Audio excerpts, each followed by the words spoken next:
In this video, I'm going to go over some general assumptions of CB-SEM and show how to use SmartPLS covariance-based SEM to look at univariate normality. So here we are in the ISJ article. I'm going to just scroll down to this general assumptions section 2.1. We list several general assumptions here and make several recommendations. Generally speaking, data needs to be normal, or else you need to use alternative robust methods, which we talk about here and there. And normality is assessed both univariate and multivariate. We'll discuss multivariate normality in a separate video.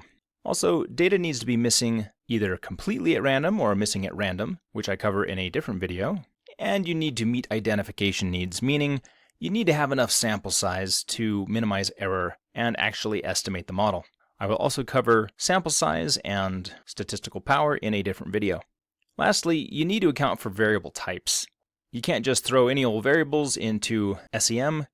You need to understand what you're throwing in there.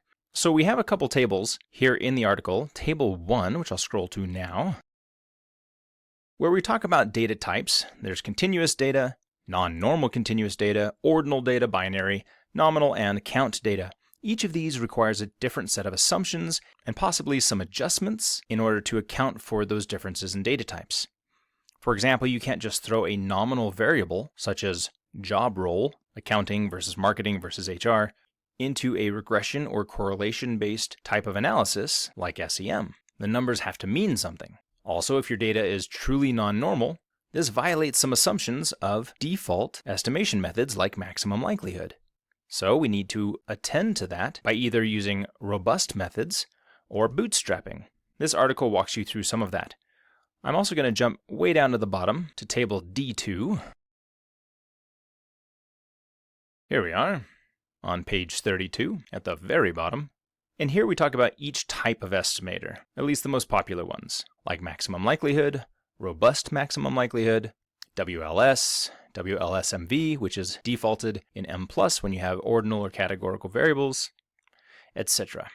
Lots of options here, Bayesian. And we talk about what they are, their strengths, and their limitations. So you can refer to this table and also table 1 at the top if you have questions about what type of estimator or analysis or adjustments need to be made based on your specific data types and distributions. Now, if we want to look at the distribution of our data, look at univariate normality, we can do that fairly easily in SmartPLS. So, opening SmartPLS, I'm not going to show you how to get this up and running or anything like that. I've covered that in many other videos.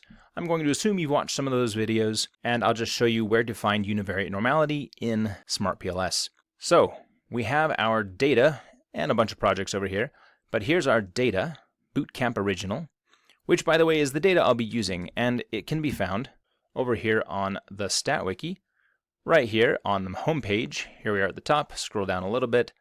There's Bootcamp Original that is a link to this data that I will be using.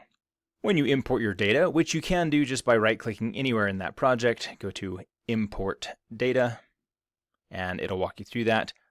I've already imported it. I'm going to double-click it. And when you import data, it shows you automatically this screen, which is the descriptives of your data. All of your variables on the left, what type they are, at least that's a guess from the system, how many are missing, the means, the medians, the minimums, the maximums, the standard deviations, excess kurtosis, which is what we want to look at right now, and skewness.